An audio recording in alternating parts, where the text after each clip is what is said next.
team. I definitely wanted to get your opinion on this. This one I really wanted to get your opinion on because Joe Biden, he faced a lot of criticism this week by a statement that he made. He made a very short Oh, statement last year, actually, when he's no 2 years ago when he's running for president. He made a very just off the cuff remark, and people now are a little bit outraged by it. I'm going to try to play it here. But even Dr. King's assassination did not have the worldwide impact that George Floyd's death did. Yeah, and so people lost their okay. mind, right? People lost their mind about Joe Biden saying that George Floyd's death had more of an impact than Martin Luther King's death. He made comments in June of 2020 when he's running at a round table in Okay. Philadelphia. Now, I'm no fan of Joe Biden in a lot of ways, but I actually agree with him here.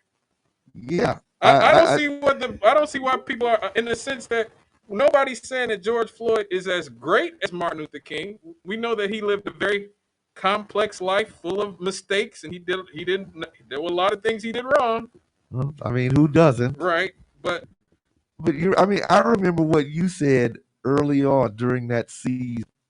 Maybe it was either right after Floyd's death or shortly before that with the relaxing of the quarantine, that a lot of people had a lot of pent up energy mm-hmm, and emotions, yep, and they sort of vomited them out. yeah, they did. And George Floyd just happened to die at that time. Mm-hmm, If he'd have died during the quarantine, it'd probably been a much more muted reaction. yep, If he'd have died 10 years ago, it would have had a much more muted reaction. But the time that he died was at that exact moment. It was like there was a gasoline soaked blanket and somebody lit a match at that moment. It didn't matter what the blanket was made of or how valuable the blanket was. It's just that the blanket was soaked in gasoline and somebody lit a match at that moment. yep. I absolutely agree with that. I think I think this might be the most troubling thing for Joe Biden in the sense that what it says is that the momentum has swung so far against him that even statements like this that have some truth, because look, Dr. Martin Luther King, I think he's the greatest American this country ever produced. I really do. I think he's the greatest man this country ever produced. He was not perfect, but he was, in my opinion, what I think his strategic mind, and his ability to resist the sort of urge to just seek blind vengeance and justice, like we talked about earlier in the show about seeking blind Right. vengeance and justice and not caring about what the consequences are. We see how that worked out for Mr. Boyd, who's going to spend probably the rest of his life in prison. Yeah. And there's a lot of black people who have spent the rest of their lives in prison as well if they started doing what a lot of the blackity black people want them to do, which is just go, kill as many white people as you can, and then just worry about the consequences later. Yeah. And there's Go something ahead. else he didn't do. Right. He didn't use his status to simply enrich himself. Right. He had a calling on his life, a vocation is the word I like to use, and he stayed focused on that. Oh yeah, I absolutely agree with that. He was so poor that people used to have the Jacksons. I got Michael Jackson looking over my shoulder here at the studio on this poster here, but the Jacksons actually used to do fundraisers for Dr. King and his family. Al Sharpton and was talking about it not too long after Michael Jackson died. The Jacksons and a lot of Harry Belafonte and a lot of Uh-huh. other entertainers, just so Dr. King could pay his bills or stay out of jail. Yeah.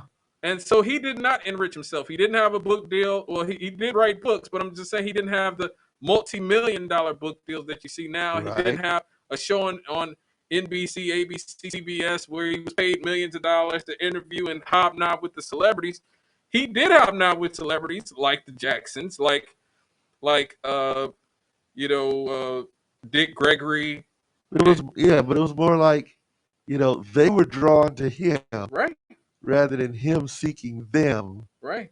in order to try to enrich himself by his connections to them. Right. So nobody is saying that George Floyd is as great as Martin Luther King.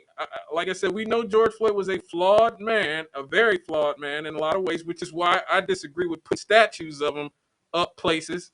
Like I said, I do think what happened to him was awful. It shouldn't have happened. He was murdered, and hopefully Derek Chauvin spends a large percentage of his life or the rest of his life in prison behind it. But that doesn't mean he's deserving of a statue. Okay. But his death manifested the biggest protest movement in the history of the world. Yeah. All over the world. When Yeah. George Floyd, there are murals of George Floyd like Brazil and Australia, and like all over, like people legitimately, and like I said, part of it was the lockdowns. I'm not gonna say a lot of it was people were tired of being in the house and wanted something to do. But a lot of it, there was a genuine place in places like England where they started bringing down statues of slave owners and started, talking about the legacy of Cecil Rhodes and all these colonizers and stuff. George Floyd's death, brought a reckoning to a lot of people, even though I think some people used it very cynically. Uh-huh. Some people just, and we're going to deal with that as well in the future. A lot of people just wanted to go out and loot. Okay, and a lot of people want to just go out and mess something up. A lot of people are just tired of being in the house. Unfortunately, we see in places like Chicago where you have clown mayors like Lori Lightfoot, clown liberals like her, and Bill de Blasio in New York City, and London Breed in San Francisco, who let all that go on far too long. Now you're going to see a backlash to that, but there's no denying the type of impact that George Floyd's death had. There's no denying the impact that his death had on the world. Yeah. All right, folks, it is 7:23.